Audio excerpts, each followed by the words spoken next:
Have you ever heard someone say video games make people violent? Well, I'm here today to prove that argument is factually correct, as I too in my life have partaken in a game of Counter-Strike at one point. Over the years, video games have been the scapegoat for a plethora of arguments where people can't take accountability for themselves, and the most notorious of them has to come from the GTA series. Can't believe you!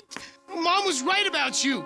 You don't know any better and you can't help it, but you're an asshole! Grand Theft Auto was the death of parenting, and by that I mean this was the game that showed parents that they actually have to parent their kids from time to time. Facebook group after Facebook group popped up to tell me how Pokemon was actually the devil because it teaches kids about evolution, but I stand here now for the defense and ask, objection!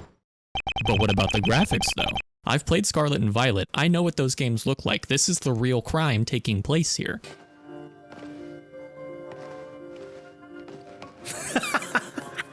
Any notion that is presented to me that attempts to argue that video games are not a form of high art are absolutely blasphemous and always have been. It is my opinion that video games have an advantage over other mediums in the sense that you are actually controlling the characters on the screen and pushing their interactions with each other instead of just watching characters on the screen make their own decisions. This gives the players a sense of accountability for the actions they take as the main character of a game, and in turn makes the players relate to these characters on an entirely different level than they could in films or shows. I've played games over the years that have forced me to question my outlook on the world itself because of the moral dilemmas I've been presented with. I've played games that have deeply disturbed me and forced me to face my fears in a way that felt deeply personal, in a way that I couldn't have ever experienced without a controller in my hands. You can't sit here in 2023 and tell me that this medium is any less valuable than sitting in front of your TV and putting on a movie or a show or a sporting event. Did you know that 9 out of 10 kids play video games?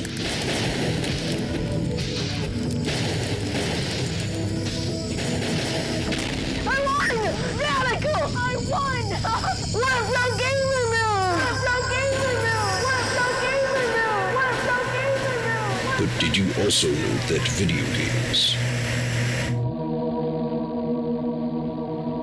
cause violence?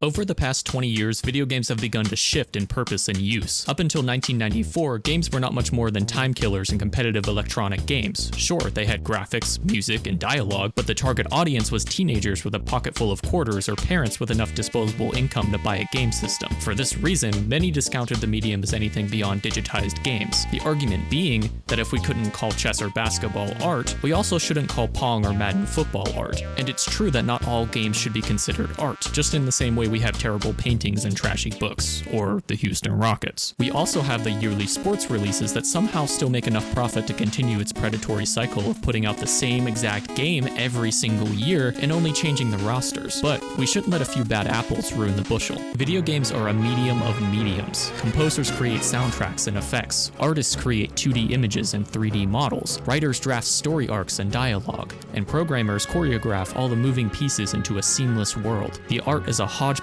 of art. The player's audience experience the games in a first-person sort of way. They act and react in games. Quite a few of today's games are rich enough in all of these to send chills down spines, adrenaline through veins, and tears in our eyes. There is no other medium where the audience or person experiencing it empathizes with it so heavily that they use personal pronouns when describing what they experienced. They are not merely reactionary. No one reads a book or watches a movie and claims that they themselves harpooned Moby Dick or defeated a Soviet boxer in Rocky IV, but when a player talks, they might say something like, I unlocked the chest and found the treasure, or I beat the boss, but the princess was in another castle, so I had to keep going. But simply being immersed in a nice-looking digital field of virtual flowers, or getting a rush from exchanging gunfire between online players does not in itself qualify a game as art. There are plenty of games that never intended to beat art. In fact, most games are made with the sole purpose of creating income. But typically within the gaming community as a whole, these examples are given the spotlight and asked to calmly explain themselves in their truckload of microtransactions and then sent on their way. These games will never be recognized as art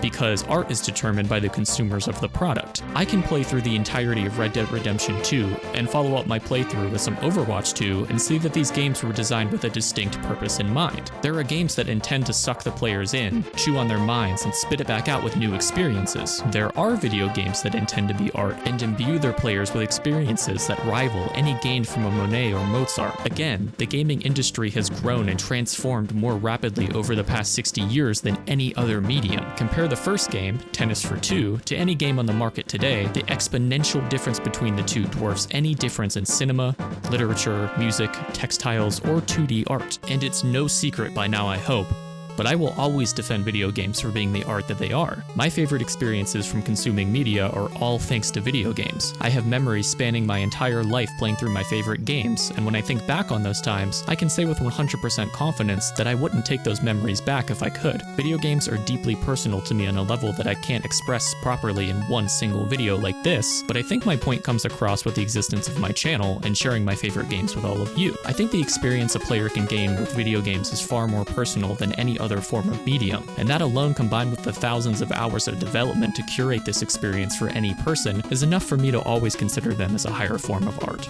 So, the next time you see a comment on any social media platform that tries to devalue video games as being nothing more than wastes of time for teenagers to get addicted to, send them my way. I'll put them on a game of Counter-Strike, and that will for sure change their opinion on gaming. Objection!